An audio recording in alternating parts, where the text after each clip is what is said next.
There we go. Just about to get going here. People are piling into the room. And webinar is now live on Facebook. So good morning. I'm Paul Markle, Executive Director of the Barrie Chamber of Commerce. I'd like to thank you for joining the Barrie Chamber today for this session on Under Reviewed, how Barrie area businesses can up their Google game. There's never been more reason to reflect on how your business attracts and builds loyalty with customers than the chaos of 2020.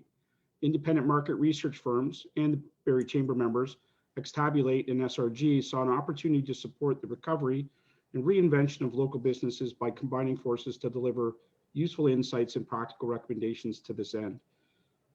Project Under Reviewed quantitatively and qualitatively analyzed 1,200 Google reviews of hard-hit business-to-customer north of Highway 7 businesses to determine what practices are and are not being consistently followed, and what factors are strongly correlated with the best 5-star and the worst 1- and 2-star reviews. Imagine that, having a look at actual data to make a determination. That's an interesting concept these days. So in this workshop, you can expect to gain more than one actionable insight or how-to on to up your Google review game and attract more customers in 2021 from this presentation. Attendees will also be provided with a full report of the findings and recommendations that came from Project Under Reviewed.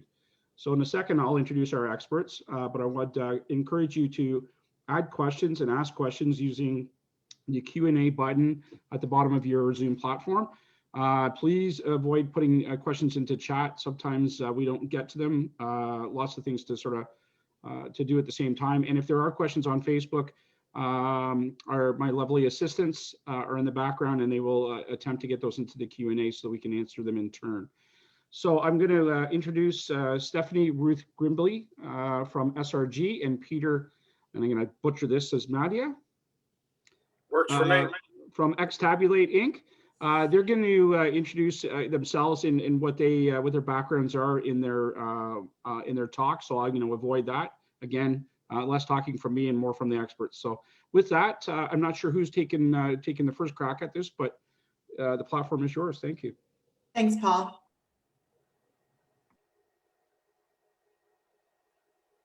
All right, so hopefully everyone can see the slides there. Good morning, everyone. Thank you so much for choosing to be here this morning. Peter and I are very excited to finally arrive at the point of sharing our findings and recommendations from our tag team research project Under Reviewed, how local businesses can improve their Google review game and attract new customers.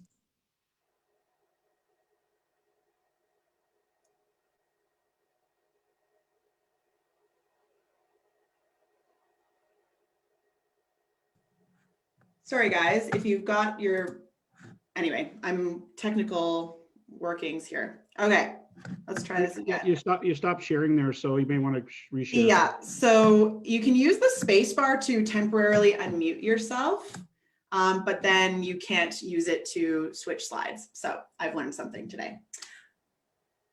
My name is Stephanie Ruth Grimbley, but please call me Steph. Fun fact about me, I actually grew up here in Barrie. And ever since my days at St. Peter's Catholic Secondary School, I have been very interested in why humans act and think the way that we do. And today I'm lucky to operate an independent consulting practice right back here in Barrie, which is why, of course, I joined the Chamber of Commerce.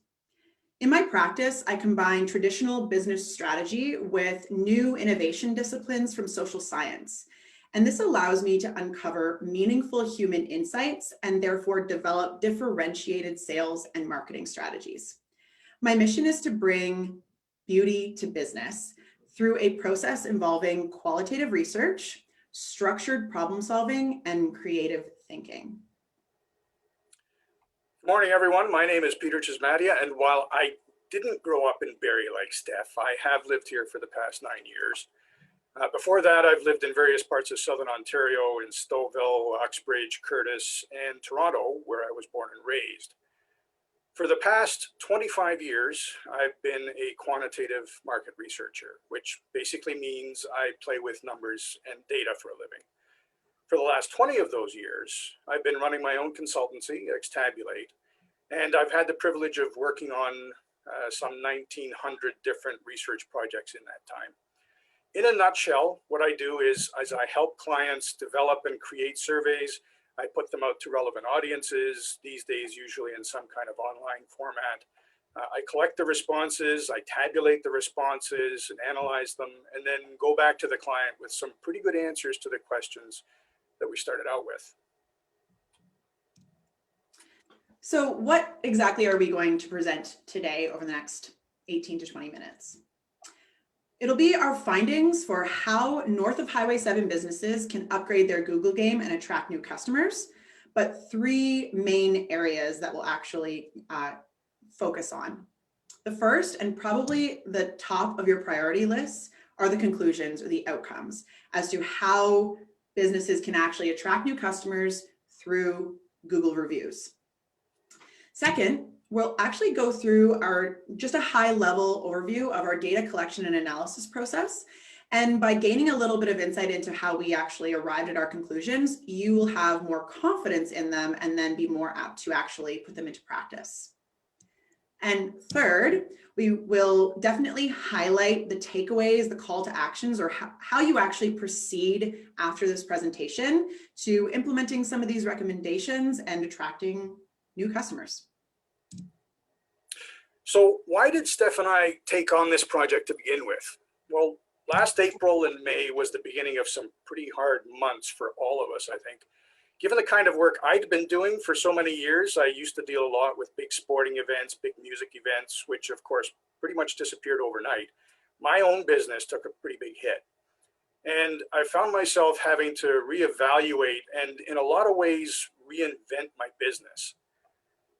I was looking for a way to replace the revenue streams that I'd lost, and a thought struck me. I'm not the only one in this situation. What if I could come up with a way of doing what I do, putting to work my 25 years of experience in not just helping myself, but in helping other local, smaller businesses who found themselves in a similar situation? How could I do that? Well, one day, like most people, I did a Google search for something. I can't remember what it was. And I started reading the reviews, and that's when it hit me. So many people are already providing reams and reams of information about products and services that we all use every day.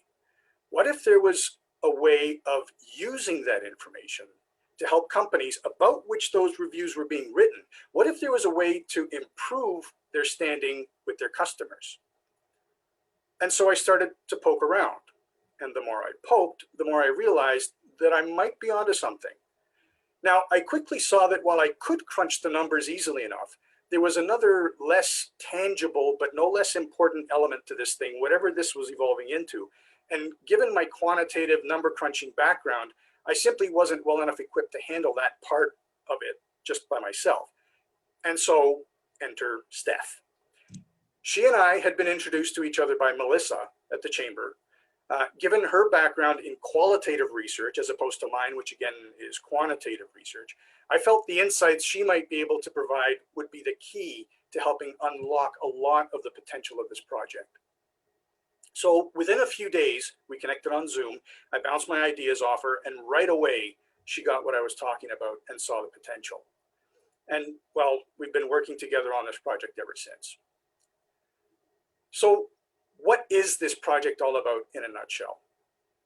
What we've come up with is a way of looking at customer reviews and the company's responses to those reviews with an eye toward improving in a very real way the relationship between company and customer.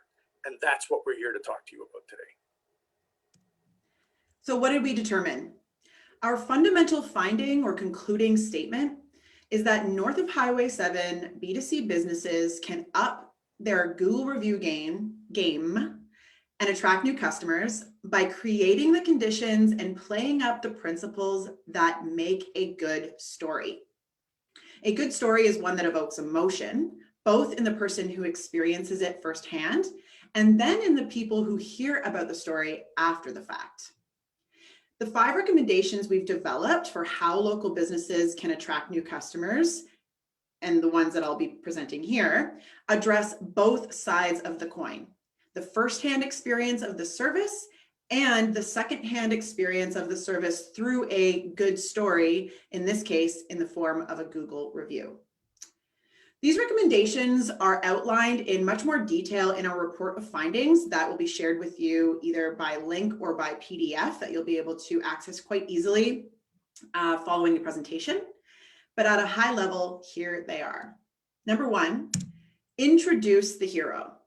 Help customers learn and remember the first names of your staff. They are the heroes of your story.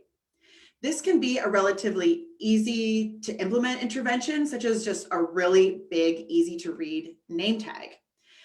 Yet this intervention is one that helps staff establish good rapport with new customers right off the bat. And this is something that has a significant correlation, as we found, with 5-star reviews. Number two, act like a hero. Respond to every single negative review with a generous dose of empathy, just the same way that all of our favorite heroes do. Taking the high ground, whether negative reviews are fair or not, is in your business's best interests because searchers or prospective customers that are considering patroning your business will actually gain an affinity or favoritism for your business as a result of the empathy you've shown negative reviewers. Third is create a climax. Concentrate your business improvement efforts on making the most crucial or climactic point in your service unbelievably good. This is instead of making incremental improvements to every point in the entire service process. Connected to number three is the fourth recommendation: create a happy ending. We recommend taking special care to overperform at the end of your service. Like the climax, this is the strongest memory your customer will have of the experience. The more positive, the higher the climax, the peak experience, and the more positive the ending, the more positive the customer will remember the service overall. And that's what they'll talk about in a Google review. And that's what new customers or prospective customers will read about. Not necessarily related to the conditions of a good story, but still good practice is to say please and thank you. As in, standardize asking every customer to please leave you a review. Our research found that there's an 8 in 10 chance that the reviews you do get will actually be 5-star reviews. And then when you receive a positive review, be sure to standardize giving those reviewers a very simple thanks in response. This is considered to be best practice and something that customers actually expect from independent businesses, but one that not a lot of local businesses are actually following through on. So how did we get here? What was our process? Well, we started off by Googling a number of different service-related sectors in and around Barrie and Newmarket. Things like beauty services, health services, restaurants, auto repair shops, that sort of thing. Then over a period of about a month and a half, we took a little over 1,200 of those reviews, excuse me, as well as the company responses to those reviews, and put everything into an Excel spreadsheet that we could analyze. We wanted to see if there was any kind of relationship between what customers were saying and how companies were responding to what their customers were saying. And if there was, how that relationship was affecting how those companies were being perceived online. And in so doing, we also wanted to find out what was being done right and what wasn't. In other words, what was being done wrong. Once we collected all those reviews and the company responses, we went through a process called open-ended coding, which basically means creating a system that allows us to quantify different ideas or concepts in data that don't normally lend themselves to that sort of thing. And once we had this quantified data set, we could start doing comparisons between the various groups, looking for statistically significant differences that would let the story emerge. And what we're presenting to you today is the result of that work. So this is the evidence that we uncovered through this process that support and reiterate our concluding statement about creating conditions for a good story. In the detailed report that we mentioned will be shared to you later, you can actually dive into all 9 of the significant findings that Peter and I revealed, as well as the detailed way that these connect back to our recommendations. But for the purpose of this presentation today, I'll just present 5, one for each of the recommendations that I already presented to you earlier. So the first one, and the strongest finding, is that the best reviews, this is what we refer to 5-star reviews as, name a specific person 4 times more often than all other star rated reviews. This is why it's a really good idea for your staff to help customers remember their first names. There's a strong correlation between mention of first name and 5-star reviews. Another finding that we discovered is that only half, 50% of local businesses actually follow the best practice of responding to 100% of negative reviews received. This is why businesses who want to stand out online and attract new customers should make this best practice a priority. Not only is it a best practice, but not yet a majority of businesses in this area are actually following through on it. A third finding that we uncovered was that the best reviews more frequently mention how the service made them feel. This is why you should try to give customer the highest peak experience possible. This is what they will feel and remember, and therefore this is what they will talk about should they give you a Google review, and therefore what future or prospective customers will read and get excited about. We also found that average or less overall rated businesses, this is 4.4 stars or lower average rating, receive reviews that are less descriptive than those of above average overall rated businesses. These are businesses with 4.5 stars or higher on average. This is why you should try to give customers a happy ending. It's always easier for customers to remember things that happened at the end of the service than at the beginning. And so a really positive ending can actually overcome some of the less exciting or ho-hum points in the service, and it'll give them actually really great positive detail to share in a Google review, and therefore for future or prospective customers to read and get excited when they are considering patroning your business. Finally, slightly more than half, 55% of the best reviews actually received any response at all from the business they reviewed. This is why businesses who want to stand out online should make this a priority or a standard practice. Again, it's a best practice to say thanks to people who give you a positive review. And customers have been shown to expect this, especially from independent businesses. But as the numbers show from Peter and my research, a very small majority of businesses are doing this at all today. So what does all this mean to you? What's the benefit to you? What's the benefit to your company? Well, according to one Harvard Business Review article that we found, a 1-star increase in ratings, say going from a 3.5 star to a 4.5 star average, can translate into a 9% increase in revenue. There's a chart. Yeah, okay. And today we've shown you that there are a number of relatively simple and not very time-consuming steps that you as business owners can take toward achieving that goal. As Steph mentioned, we'll be sending out a follow-up email to all of you, or the PDF attending today, with a more detailed report on these findings. So today, in this very short presentation that will be followed up with much more detail through the report, Peter and I have answered the question, why? Why north of Highway 7 businesses should upgrade their Google review game? And the answer is very simple: to attract new customers.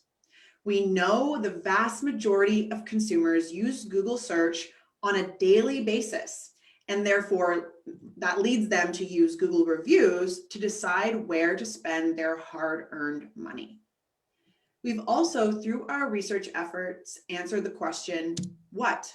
As in, what should be done to attract customers using Google reviews? And that was our concluding statement.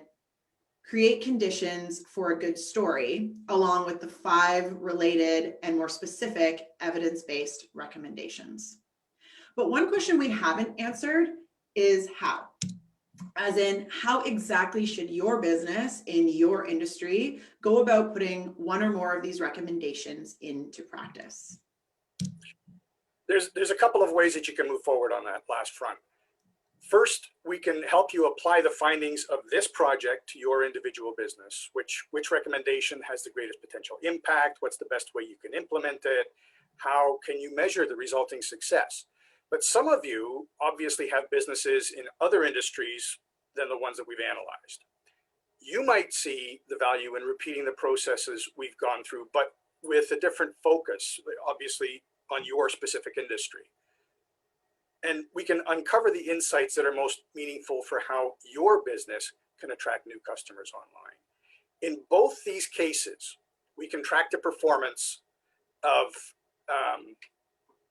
by setting a benchmark at the outset, and then comparing future reviews, ratings, so on to that benchmark to help measure your progress. If you have any questions about any of the material, and I see that there's a couple of Q&As already, or if you'd like to explore what additional avenues are open to you, you can feel free to reach out to either Steph or to me, and we'll be happy to answer any questions that you have. We'd like to thank you all very much for your time. We do recognize how valuable a commodity it really is, and we definitely appreciate yours. And now I guess it's Paul, back to you. Yeah, very interesting. I mean, I love the aspect of sort of applying rules and data to, what often becomes sort of a hearsay and opinion, you shouldn't respond to a negative response, or you shouldn't do this. I mean, it's nice to have sort of hard numbers to fall back on. I mean, that really helps you to sort of navigate the right direction on it. So I have a few questions that are coming up in the Q&A, which is good. It's nice to see some engagement in there, which we'll get back to.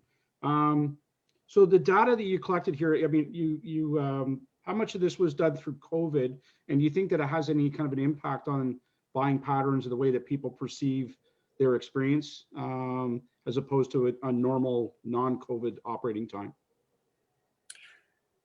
Well, the data that we collected was some of the measures that we looked at was how long it took companies to respond to reviews. And so the way Google tracks those is there's a certain limit to the accuracy of that data. In other words, it'll say, within the last 8 hours, or so-and-so responded in the last 3 days. After that, it's a period of weeks, 2 weeks, 3 weeks. So we don't know exactly when the review was written relative to the response. That said, we could track when reviews were written, and most of the reviews that we got were during COVID. So this does have an impact on COVID-related numbers. Obviously, we weren't able to go before COVID because the idea didn't hit until COVID. So, but a lot of these practices, like the Harvard Business Review article that we quoted, for example, that was pre-COVID. So those practices are definitely relevant in both cases. Yeah, that's interesting. I just imagine with more businesses delivering products online, it changes your experience when you go in. When you're not face to face with people. It'd be interesting, I guess, to see once we get back to normal, applying the same kind of information to a new, fresh set of data and see if there's any correlation or difference between them. Anyway. Absolutely. Yeah. That's one of the other things is the the idea of tracking. Yeah. Is you look at a data set, you got a benchmark study, and then you move forward, you do another study 6 months, a year down the road, and then you do a statistical comparison between the two, look at the results and start drilling down into the data to see why there are differences, if there are any. Right. Sorry, go ahead. Go ahead, Steph. One thing I just wanted to add in terms of when we were looking at this data and the reviews from a qualitative perspective, there was a lot of commentary around, like, for example, this mistake was made when I ordered for pickup or delivery, but they fixed it right away. And there was a lot of sort of understanding of the situation. So there was a lot more empathy, a lot more patience that maybe you could argue might not have happened, say, if we had looked at data pre-COVID, right? Mhm. Maybe people were a little bit more impatient, had a little bit sort of higher expectations, and were therefore more hard on local businesses. But I think some of the things that we saw were people being very kind and empathetic towards businesses through this time. Okay, it's very interesting. I mean, I don't know. Anthropology, I guess, human, the way that people do things is always very interesting to me. Just go on Facebook or go on a cruise and you'll understand that question. So listen, I got a couple of questions coming up here. A negative review is clearly somebody trying to argue or get something for nothing. What is the best approach to handle this? I would disagree with that. I think you assume innocence, but I mean, that's just my opinion. Yeah, I think there are, we definitely came across some of these. So for example, people giving 1-star reviews because an employee wasn't there anymore, which had nothing to do with the business. It had, probably nothing to do with the, like anything other than people move on from their employers often. And so definitely unfair. There was an even more unfair one when there was a government mandated lockdown and someone put a 1-star review saying, closed. And the business owner rightfully responded explaining. So again, that generous dose of empathy is you assume innocence, not because you actually think they're innocent, because a lot of times these are, quote, like the villains that are acting with malintent. However, it's not about them. It's actually about the people reading your response later. And what they see is a heroic act. And this is actually supported by another Harvard Business Review that we found after we had kind of already got our data collection underway, that showed that those types of negative reviews, so the ones that is described here, where like anonymous attendee says, like they're looking for, just like to fight basically. Well, new customers that are considering your business actually gain empathy for your business because they can very clearly see how unfair that review is. Yeah. So it's always in your best interest to act with, compassion, courteous, like politeness, when you get a bad review. No, I absolutely. I think integrity is everything in what goes on. And I mean, business owners in service-based businesses or anything that can be reviewed, it's got a human element to it. So there's always going to be that opportunity for something to go wrong. It's how you address that. So I would agree with you 100%. What is the best way to answer a Google review, especially a negative one? Do I rebut? Okay, we've already sort of answered that. I'm going to move on. Sorry, Jack, good question, but hopefully you got your answer. If you didn't, please put in another response in there.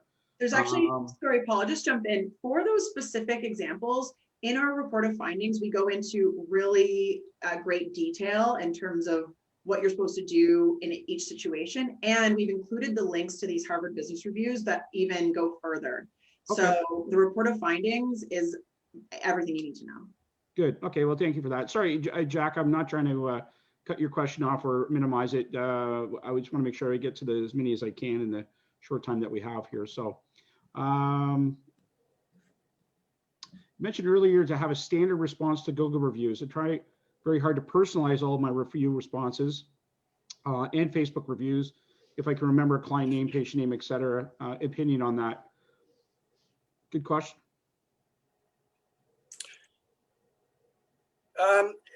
In terms of how to respond to a positive review, one of the things that we found is that it's a very simple task because we don't need to necessarily focus in on what it is that the customer was saying that was positive. I mean, if you remember, if you have the time and if you personalize it, fantastic. But it's not something that is mandatory in order to generate goodwill. If you say something as simple as thank you or acknowledge the review, That's all you need to do. And the timing of it isn't as important as it is when you're addressing a negative review. Negative reviews need to be addressed pretty much as soon as you see them. Right. Whatever comes up, you try to nip it in the bud. Positive reviews, if they sit, I mean, it's kind of a tactic, but if you let it sit on your on your Google profile, then you can, it'll stay there longer, and you will be able to respond to more of them at once. So, for example, let's say once a week you go into your review page, or you respond to any positive reviews. The negative ones you keep track of, but the positive ones you can, once a week go and say, thank you very much, Mike. Thank you very much, Sally. Thank you very, whatever, for your positive review. And we look forward to serving you again in the future. Does that answer the question? Yeah, I think it does for sure. Question in here from, get back to the other one.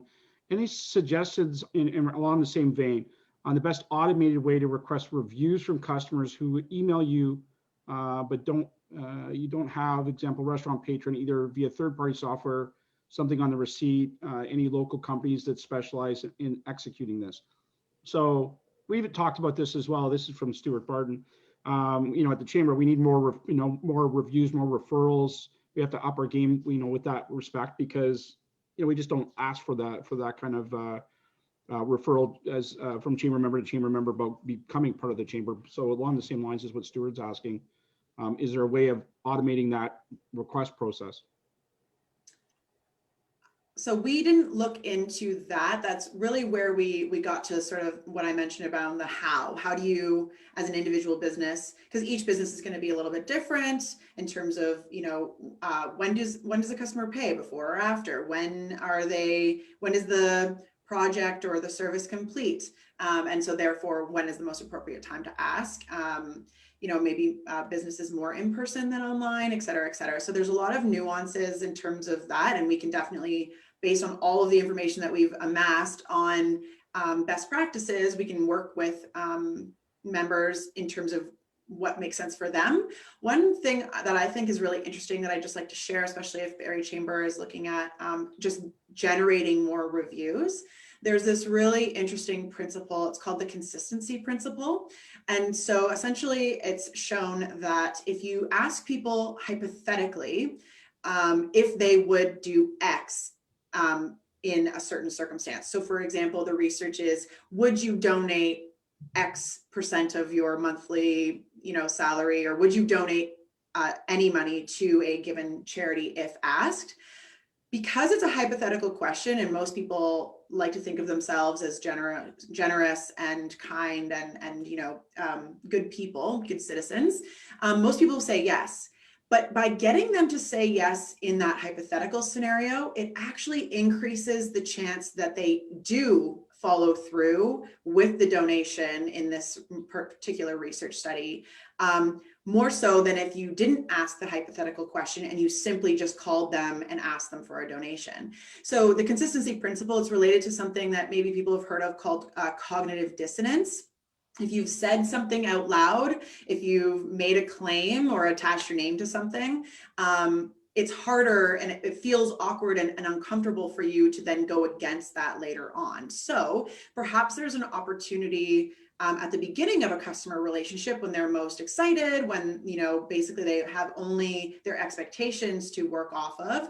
And you asked, if we provide you with a really great experience today, would you be willing to give us a review? And that way, when you do ask them for the real review later on, they might be more inclined to actually provide you one. You know what? I like that. I think that's, any business that onboards, a customer or a client or whatever. If you do that make that a part of your onboarding process to kind of, prep the mind a little bit. I think that's a great idea. Great tip. And we'll look into more that consistency principle. I like that. All right. So we're trying to just filter through some questions here to make sure we're keeping the conversation going. Is there a relationship with customers through the review conversation? Is the relationship with customers through the review conversation richer during COVID lockdown than before COVID. So sorry, we've kind of already touched on that, but a bit of a different twist on that question is from before. Yeah, I guess it's the same answer as we talked about. You know, I think people are a lot more empathetic these days. At least some are, to the struggles that people are going through. And I don't necessarily think that's something you should leverage, because I don't think you'll be viewed as being genuine if you do that. But certainly something that may temper a negative review, and you might give you a bit more pause to kind of calm down before answering. I think sometimes a cooling off period is good before you fire out an answer on something that might trigger you a little bit, right? Well, I mean, like Steph mentioned, the rule of thumb is negative reviews, dose of empathy. It never hurts to be kind, in that kind of situation. Now, if something actually went wrong, then obviously you address the problem, you offer a solution, you ask the customer if there's anything that they can do or that you can do to help resolve the issue. But if it's something obvious, like you guys were closed because of COVID, 1 star, like all you can do is the way that that particular business responded was, unfortunately, we were mandated to close, and we very much look forward to serving you, once the lockdown is over. Yeah. So that was a perfect example of how to respond to a ridiculous negative review. Right. I mean, I don't know. My tendency would have a sarcastic, because that's just how I'm built. Response. So just don't give maybe you didn't know that there was a pandemic going on. However, just to keep you in the loop. Yeah. Not a good idea, right? Okay. Well, yeah. All right. Sounds that makes sense. How much time is reasonable to allocate to this activity? As a small business owner, time is short. We're hearing this a lot. And I can't be online all day watching for reviews. Is it enough to check weekly, or do I need to be in there daily? In terms of negative reviews, I would just do a quick scan, at the end of every day, just to have a quick look to see if you've got any negative reviews. If they're all positive, that's all it takes. 1 or 2 minutes.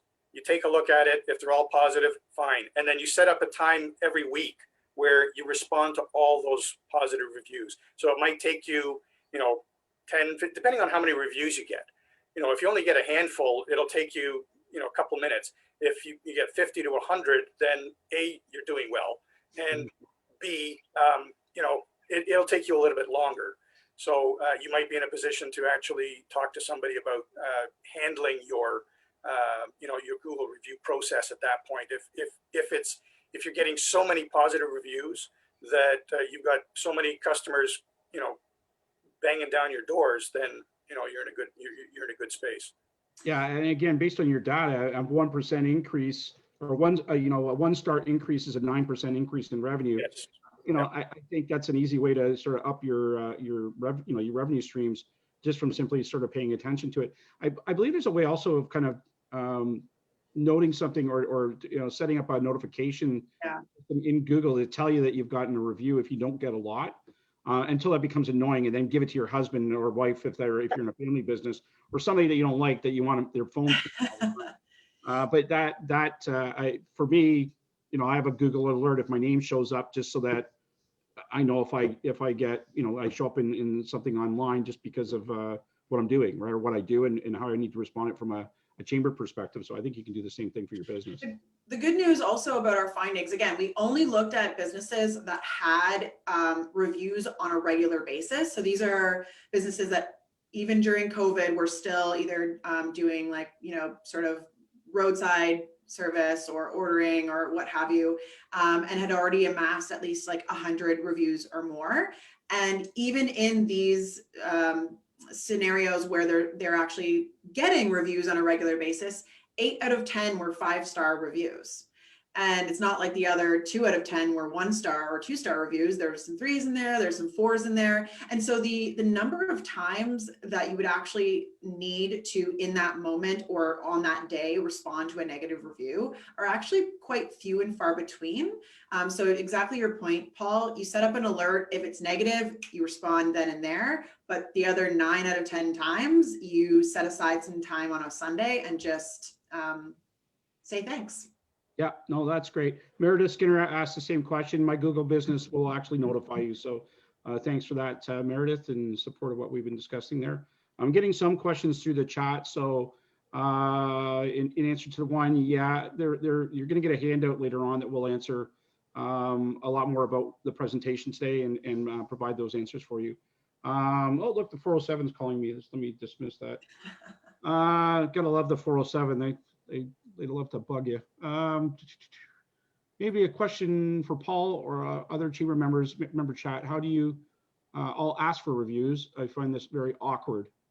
Again, we talked about that. You know, if you include that in your onboarding session in there, and I think you just gotta get comfortable with asking for people to support you. I think the more you do it, the better you get at it, and the more natural it becomes. We're Canadians. We're very polite, and we don't. You got to ask. I think that's really what it comes down to. Christine Chambers from CC Magnetic Field Therapy. Can you tell me why Google reviews have been posted? And before I haven't been able to respond to them, they've been removed by Google. So a review gets posted before she can respond. They've already been pulled down. Could that be a timing thing?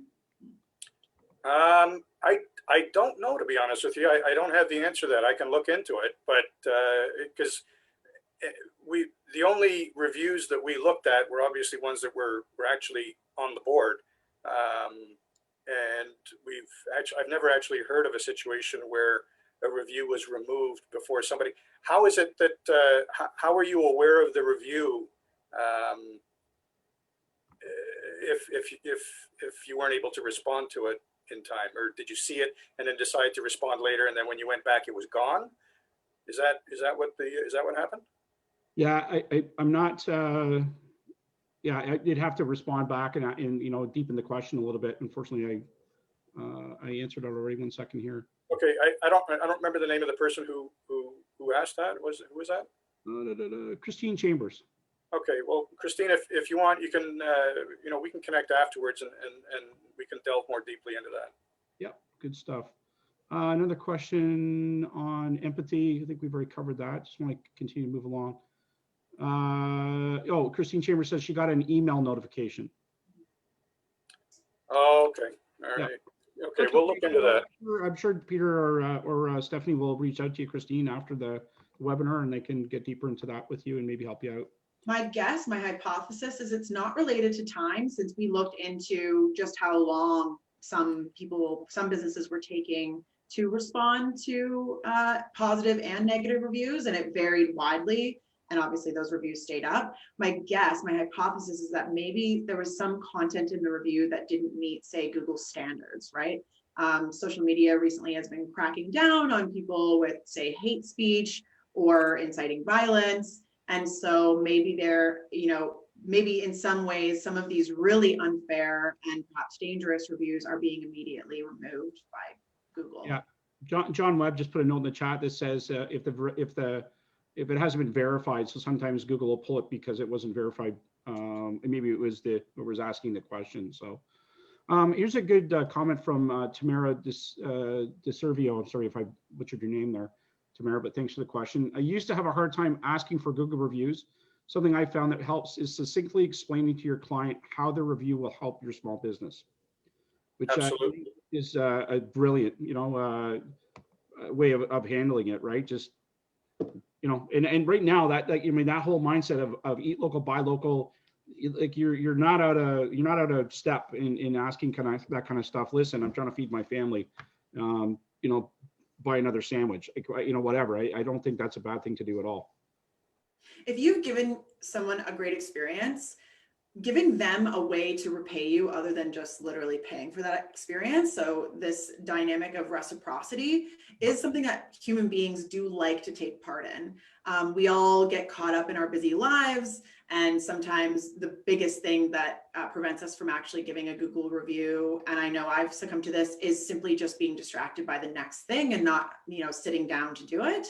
However, if you've given someone a great experience, a great haircut, a great dining experience, you've helped relieve their pain, asking might actually be something that they are happy to hear that you want them to do and would be excited to actually get, because it gives them a way to give back to you.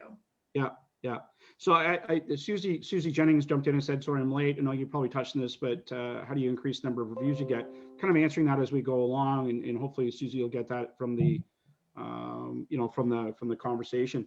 I said this many times. If you follow any of these webinars, I worked for McDonald's for a long time. So if you want to learn about how to handle complaints, whether you run a great restaurant or not, I mean, that's a part of your everyday. There's a pickle on my hamburger. Well, I'm sorry about that, but it comes up where you don't, you assume responsibility, but you don't assume guilt. Or there's just different ways of sort of approaching how to handle it. But really, in the moment, people don't care what the problem was, and don't try to explain, why it happened or whatever. Just apologize. That's the first thing. You get that out of the way. It just de-escalates whoever the individual is and shows some empathy. Sometimes it's hard because you know that they're just blowing smoke at you, but it really is the best way of handling it, and it diffuses issues right away.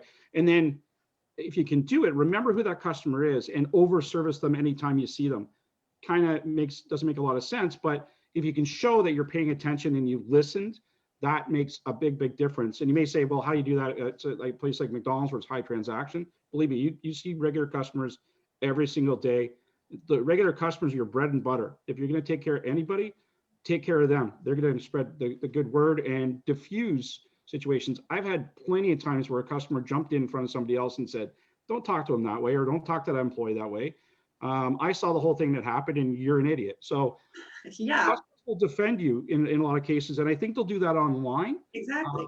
If you handle things in the right way. If you get belligerent, it isn't going to go well for you. That ends in disaster every time. So good comments in here. We got 10 minutes, which is great. We got lots of questions in here. What's the value of a testimonial compared to a Google review? If a client sends me a testimonial, is there a way for me to copy that into a Google review?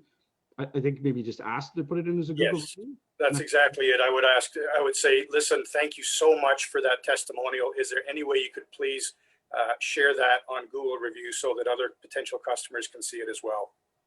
And I would suggest in that response, just give them the link right then and there. They've already written the testimonial, so it's a matter of copying and pasting. But if you can send them and every customer a link that as soon as they click it, it brings up that page. Even though it might seem like a simple thing, they should be able to get to my, my Google page themselves. What I know about human behavior is that the easier it is, like as in significantly easier, the more likely they are to do it. Yeah. Treat everybody as if the respondent is male.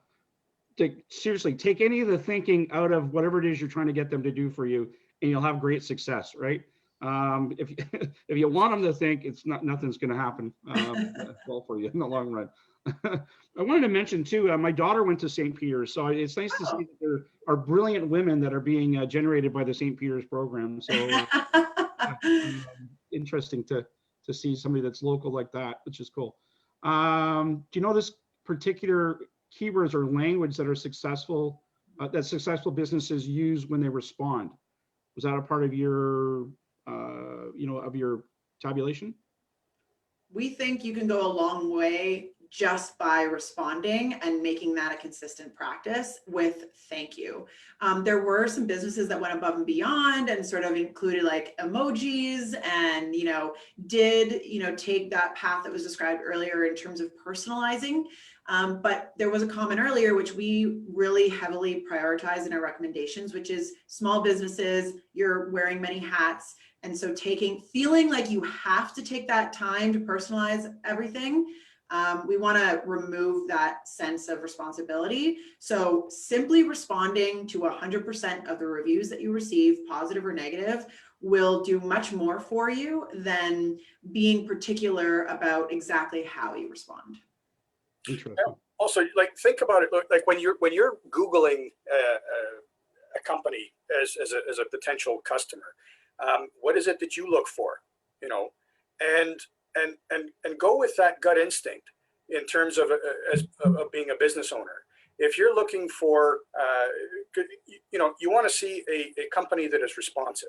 You want to see a company that obviously has good positive reviews. You are looking for a company that responds well to even negative reviews. So in terms of keywords per se, I don't know that there are necessarily any that we found, but there are certain key elements that I would definitely recommend, and those we've gone over. Right.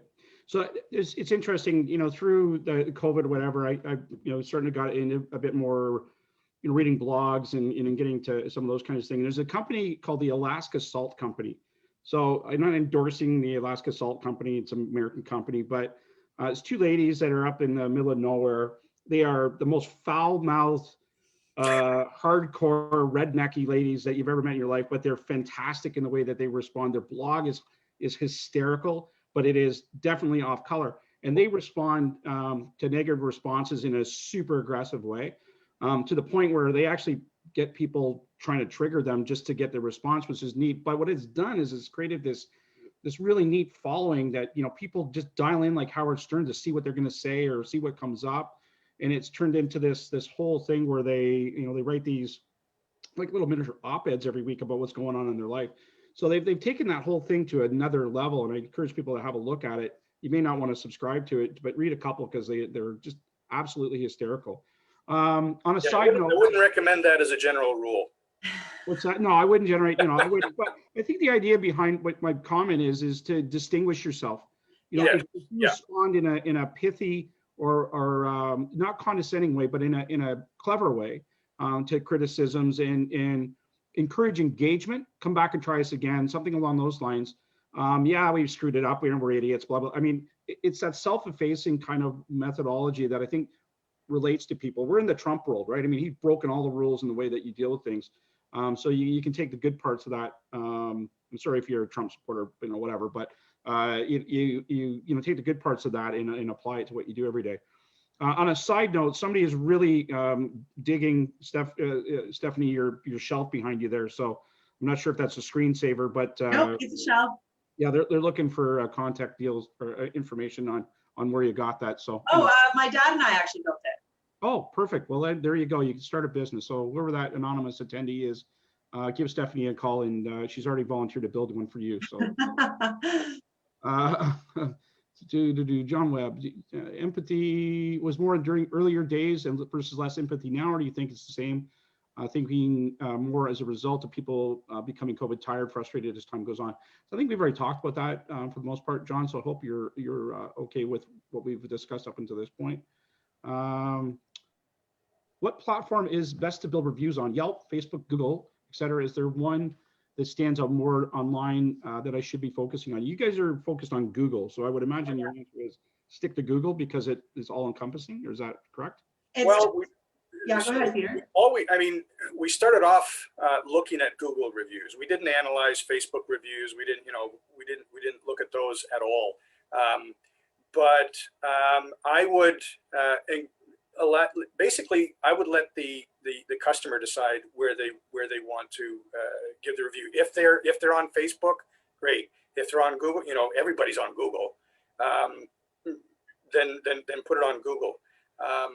I suppose it also depends on the nature of your business. If you've got a Facebook page and you're part of a local community Facebook group or something like that, then definitely encourage them to your customers to review you on in that Facebook group, because obviously you've got a kind of a focused concentration of potential customers.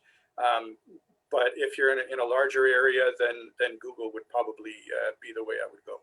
Yeah, it's interesting in Barrie, if you're a member of that Barrie Families Unite, and then there's a number of different sort of Barrie centric Facebook groups that are they've turned into referral centers. You know, you're on there all the time. I need somebody to plunge my toilet, and oh, I know, call Bob. Bob's the best plunger around. So those things are really good, and they've created.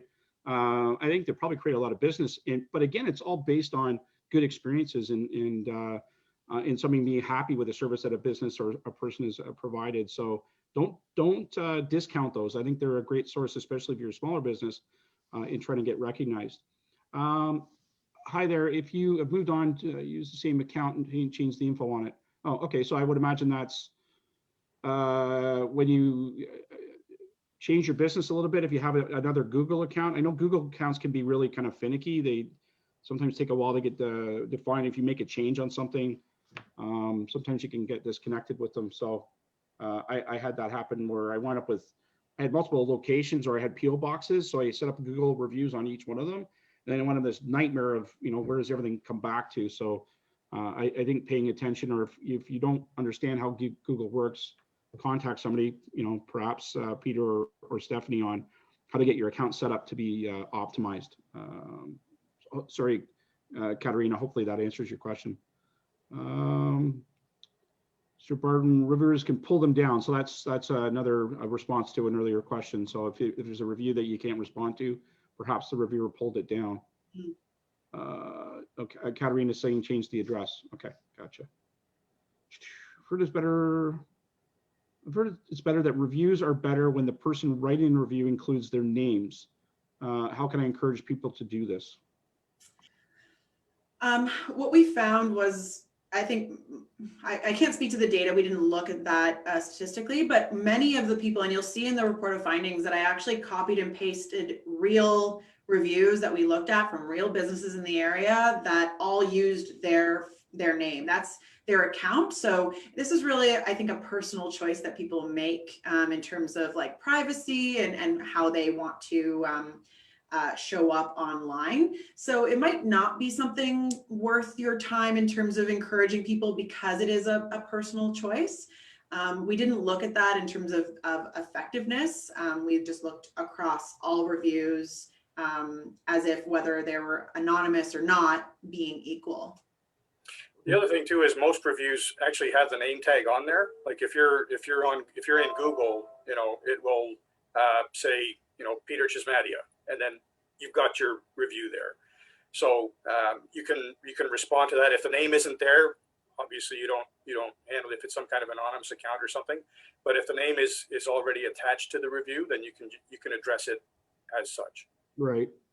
So I was thinking as you guys were talking about that, that this concept of a business starting up and creating a bunch of fake reviews for themselves. I think you can pick those out pretty easily. And I think probably Google does as well, but not a practice, I think, that makes a lot of sense. You're not really helping anybody. Yeah, we found a couple like that, a couple of businesses like that. And you're right. It is pretty easy to pick them out. They all tend to, and when you have one review after the other with basically the same kind of language, the same grammatical errors, the same, whatever, it becomes pretty obvious. We actually found those and removed them from the database. analysis. Really? So that's good. So the data is more pure. I'm glad to hear that. We have this guy that keeps coming to our webinars called Anonymous Attendee. Does he leave bad reviews? Yeah, no, but in some cases he's a staff member that, or they are a staff member, who knows, that are helping to keep the conversation going. So sometimes I skip over those questions because we've already answered them. But yeah, anyways, I'm just teasing. But just the same way that you as the business owner can like really easily, it's like so plain to you who is authentic and who is not. Right. People who are reading the reviews will also be able to pick that out just the same way that Peter and I did when we were reading them one after the other. And so we still recommend just responding generous dose of empathy because it's a way for you to show your like heroism or your, kind, generous, service-oriented personality to people who are considering your business. And even without responding are seeing an unfair or an inauthentic review and actually feeling a sense of like desire or affinity towards your business as a result of you being sort of mistreated online. So even though these things can sort of initially annoy you, they're actually kind of more of an opportunity than like a mediocre positive review. Yeah, yeah. I mean, you know, that was always, you know, in training managers and in crew when I was, you know, in working for McDonald's. You know, that was really what you said. Every opportunity that somebody complains is an opportunity for you to repair a relationship and to fix something moving forward. And we always talked about building customers for life. You know, it's the lifetime value of a customer that's more important than that individual transaction. You may screw it up today, but the next 16 you're not, and those are the ones that you're going after, and which is always why you take that high road with regards to customer service. However, I do have some strategies about how to deal with people that are, they don't care if they come back, but we'll take those offline. And actually, Paul, there is that article that we mentioned, Making the Best of Bad Reviews. It's included in the report of findings, and it does use examples how, so say, for example, like a tourist, like this cruise company actually took a 1-star review that just said boring, and they blew it up into a poster and stuck it right on the side of the cruise. And so it's demonstrating their humor, similar to your Alaska group. Yeah. We obviously don't want to recommend anybody just start making jokes or, taking this same route, but it is possible to actually take a humorous or maybe a little bit more edgy approach to some of these negative reviews. Yeah, no, without a doubt. I think that's, anyways, I could talk for hours on this. I think this is really, really interesting and very valuable. So, I really appreciate you guys coming and talking about this. I get the wheels are turning. If you were here, you'd smell smoke. Anyways, I don't want to, we got to be conscious of everyone's time. We've got, we're at 11:34. So I'm going to finish this off. But again, I would encourage people to contact Peter and Stephanie and if they want to discuss their work more.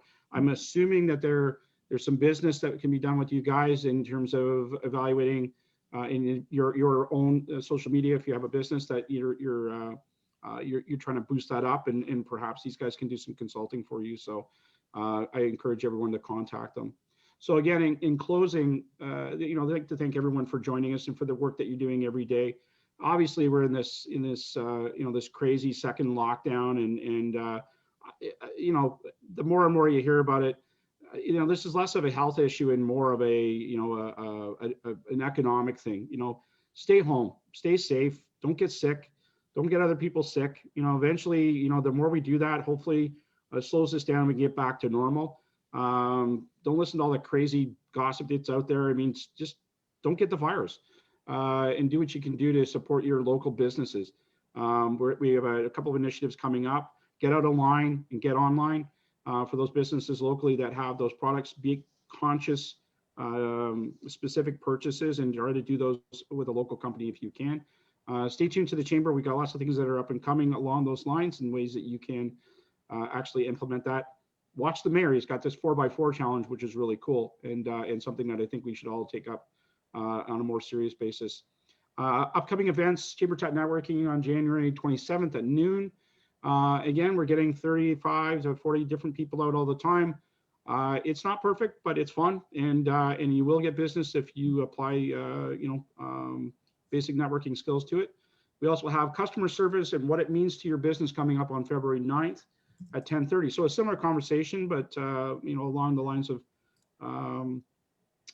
customer service. Again, one of my favorite topics, having been at a front counter for so many years, it's near and dear to my heart. So again, Stephanie and Peter, thank you very much for joining us today. And we hope to see you soon when we can get back to live events. Thanks a lot, everyone. Take care. Thanks very much, everybody. All right. Bye-bye.